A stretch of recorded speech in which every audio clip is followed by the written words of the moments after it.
আসসালামু আলাইকুম ওয়া রাহমাতুল্লাহি ওয়া বারাকাতুহু। আমরা সূরা ফালাক থেকে শুনছিলাম। ইতিমধ্যে আপনারা অনেকগুলো কাজ করে ফেলেছেন। এক নম্বরে হচ্ছে আমরা জানার চেষ্টা করেছিলাম ফালাক এবং নাস সূরা নাজিলের কারণ কি এবং তা দিয়ে আমরা কিভাবে আমল করতে পারি, যেটা নবী সাল্লাল্লাহু আলাইহি ওয়াসাল্লাম এবং আসহাবে আজমাইন নিয়মিত আমলটা করতেন। পরের ক্লাসেই জানার চেষ্টা করেছি যে কিভাবে এটা আমাদের সন্তানদের উপরে আমরা আমল করাতে পারি, আমাদের আত্মীয় স্বজন কিংবা আমার ব্যক্তিগত নিজের দেহের উপরে সব ধরনের অনিষ্টতা থেকে বাঁচার জন্য, রোগ বালাই থেকে হেফাজতে থাকার জন্য আমরা ঔষধ নেব, চিকিৎসা নেব, কিন্তু এই আমলগুলোও করব, রুকিয়াগুলো আমরা করব। এবারে আমরা তিলাওয়াতের মধ্যে যখন এসেছি তখন আপনারা একেবারে কালারফুল হরফগুলোকে চমৎকার করে নুক্তা দিয়ে দিয়ে কাঙ্ক্ষিত হরফ বানিয়ে দিয়েছেন। এরপরে যে কাজটি করেছেন, একক বলেছেন এবং হরফগুলো দেখেছেন। তার পরপর যে কাজটি হয়েছে, সেই অক্ষরটা মূল অক্ষর কী ছিল সেটাও আমরা টেনে টেনে একের পর এক কিন্তু দেখানোর চেষ্টা করেছি। এরপরে আপনারা তিলাওয়াত করে ফেলেছেন, খুব চমৎকার হয়েছে। তো গত ক্লাসেই কিন্তু আমরা এটা দেখেছি যে কিভাবে তিলাওয়াত হয়ে গেল। আজকের পড়াটা কিন্তু ওই ধারাবাহিকতায় আরেকটি এমন সংযোজন যা আপনার পড়াকেও শানিত করবে, আবার কোরআন বোঝার ক্ষেত্রে অনুবাদটাও বোঝার জন্য দারুণ সুযোগ তৈরি করে দেবে। যেমন দেখুন, স্ক্রিনে অলরেডি চলে এসেছে 26টা শব্দ আছে সূরা ফালাকের মধ্যে, 26টা। কিন্তু আপনি যদি 13টা শব্দের অর্থ জানেন আরবি, তাহলে 26 ফেরি অর্থ জানা হয়ে যাবে। এটা একটা চমৎকার যে একই শব্দ বারবার আসার কারণে এই সুযোগটা আছে এখানে। যেমন কুল, কুল অর্থ বলো অথবা বলুন, এটা নির্দেশসূচক একটি শব্দ। যেমন কুল হুয়াল্লাহু আহাদ, অর্থ হে রাসূল তুমি বলো আল্লাহ এক এবং অদ্বিতীয়। এখানে আছে কুল, কুল মানে তুমি বলো। আর রাসূল সাল্লাল্লাহু আলাইহি ওয়াসাল্লামের ক্ষেত্রে আমরা সম্মানের শব্দই চয়ন করব, বলুন।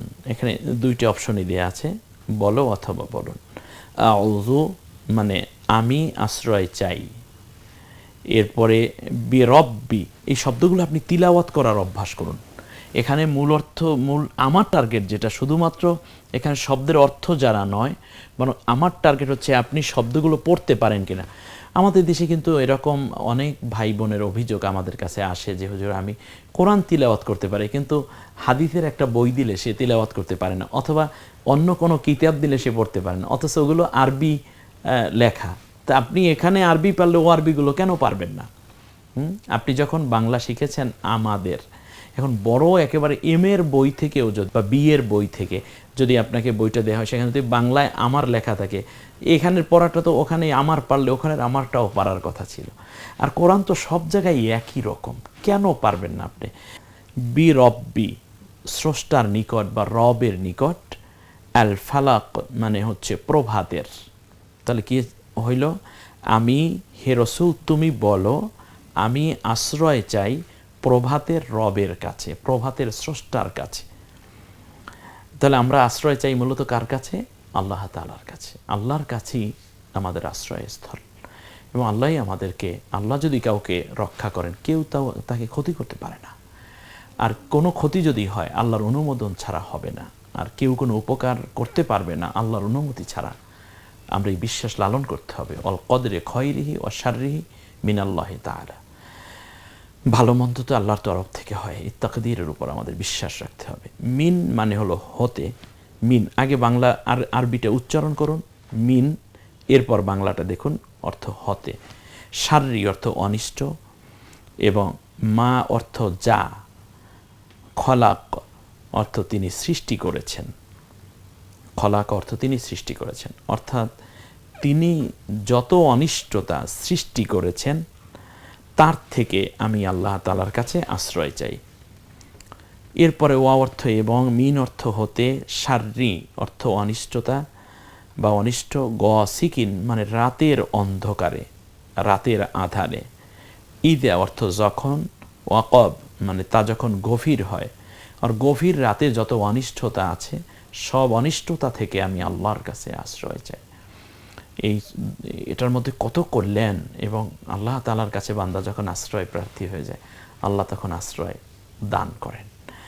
এরপরে অর্থ এবং মিন অর্থ হতে, শারীরিক অর্থ অনিষ্টতা বা অনিষ্ট, নাফাসাতি আন্নাফাসাতি।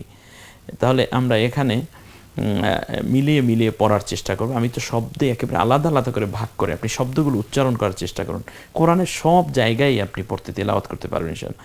ফুকদানকারী, রাতের অনিষ্টতা, যে ফুকদানকারী অর্থাৎ জাদুটোনা, বানটোনা কিংবা অনিষ্টতা করে, যে রাতের আধারে ডাকাতি, চুরি, খুন খারাপি যারা করে, ছিনতাই যারা করে, এবং গুম খুন যারা করে, এরকম মানুষ হত্যা যারা করে, এই রাতের যত অনিষ্টতা ঘটায় যারা, তাদের থেকে আমি আল্লাহর কাছে আশ্রয় চাই।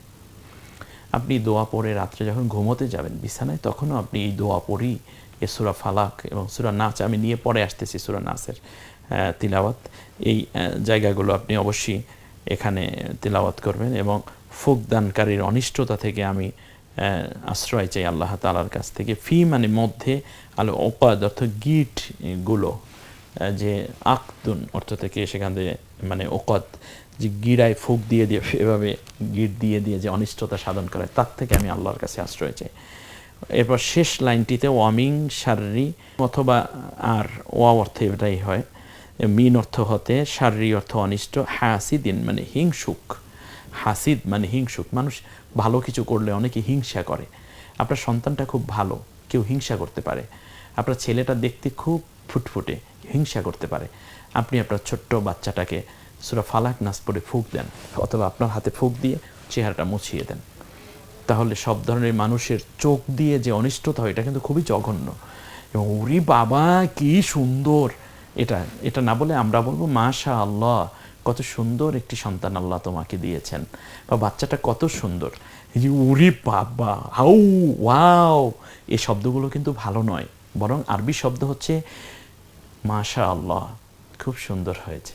কারণ এখান থেকে মানুষের চোখের অনিষ্টতা বা এই যে জবানেরই অনিষ্টতা বা একটি ভিন্ন আকর্ষণ, যেটা আপনার চেহারা আপনার আকর্ষণকে নষ্ট করে দেয়। মেধাবী, আপনার সন্তান মেধাবী, আপনি ফালাক নাস পড়ে তাকেও ফুঁক দিতে বলেন, আপনিও ফুঁক দেন, ওরে বাবা কি সেই মেধা, এভাবে বলার কোনো সুযোগ না।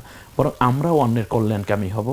এই যে মানুষ হিংসা করে, অনেক সম্পদ হিংসা করে, হিংসা করবেন না, এই হিংসা করা ভালো নয়, বরং আমরা দেখে বলবো আলহামদুলিল্লাহ মাশা আল্লাহ, আল্লাহ তোমাকে দিয়েছেন, আপনাকেও তো আল্লাহ দিতে পারেন, তাই না? ইদা অর্থ যখন, হাসাদ অর্থ যখন সে হিংসা করে।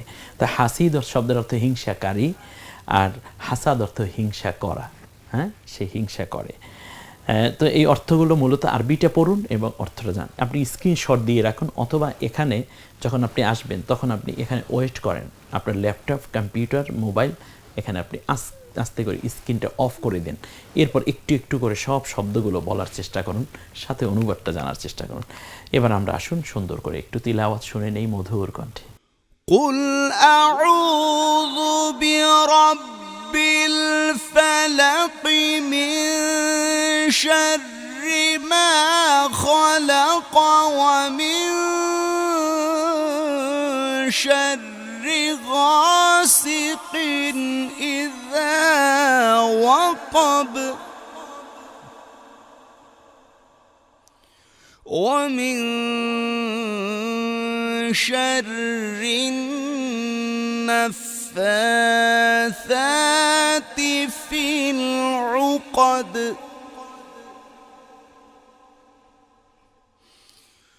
ومن شر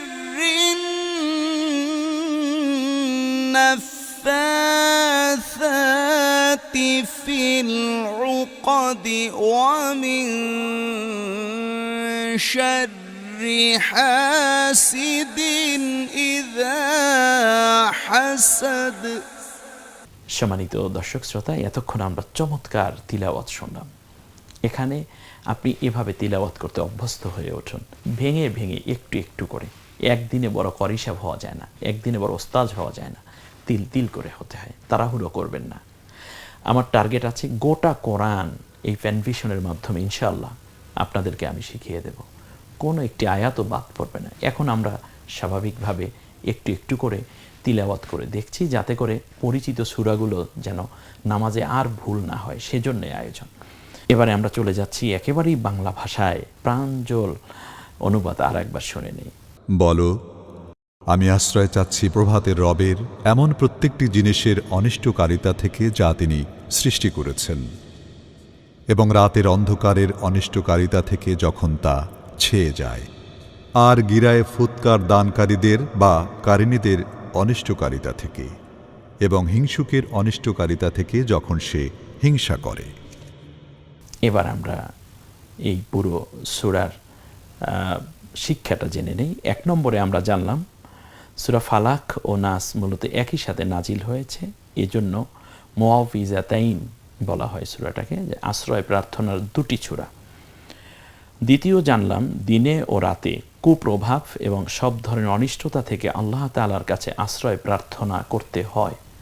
আমরা একটু হলেই আগেই ডাক্তারের কাছে চলে যাই। হ্যাঁ, ডাক্তারের কাছে যাব, অবশ্যই সুচিকিৎসা নিতে হবে, পরামর্শ নিতে হবে, ঔষধ সেবন করতে হবে, কিন্তু এই ঔষধ, এই ডাক্তার তো আমাকে সুস্থ করতে পারেন না।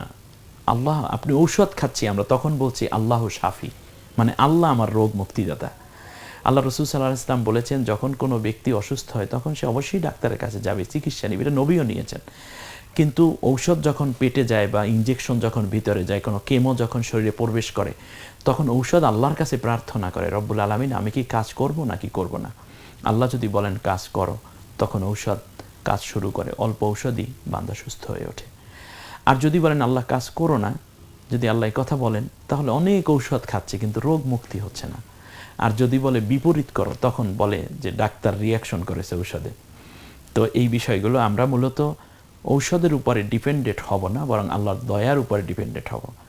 আমরা টিকা নিচ্ছি, প্রতিষেধক নিচ্ছি, কিন্তু টিকা আমাকে মুক্তি দেবে, আমাকে রোগ থেকে নিরাপত্তা দেবে, এ বিশ্বাস করি না, বরং এটা একটা ওসিলা মাত্র, এটা নেওয়াও সুন্নাহ, এবং এই ঔষধ গ্রহণ করাও নবীরই সুন্নাহ, এই জন্য আমরা নিব। এরপরে সূর্যোদয় ও দিবসে সংগঠিত এবং গভীর রাত্রে সংগঠিত যত রকমের অনিষ্টতা আছে, সব কিছু থেকেই আমরা আল্লাহ তাআলার কাছে আশ্রয় চাইব। আর শেষে হচ্ছে মানুষ সমাজে হিংসুকের হিংসা ও নিন্দুকের নিন্দা থেকে বাঁচার জন্য আল্লাহ তাআলার কাছে আশ্রয় প্রার্থনা করতে হবে। আল্লাহ সুবহানাহু ওয়া তাআলা আমাদের সকলকে সূরা ফালাক তিলাওয়াত, অনুধাবন এবং আমাদের জীবনে এখন থেকে আমলে পরিণত করার তৌফিক দান করুন।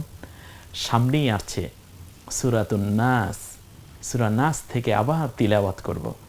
এরপরে আমরা আরও সুন্দর করে কোরআনের অন্যান্য আয়াতগুলো একের পর এক ইনশাআল্লাহ দেখতে পাবো প্যানভিশন টিভির এই অনন্য আয়োজন, বরকতময় আয়োজন, তিলাওয়াত শেখার সহজ উপায়।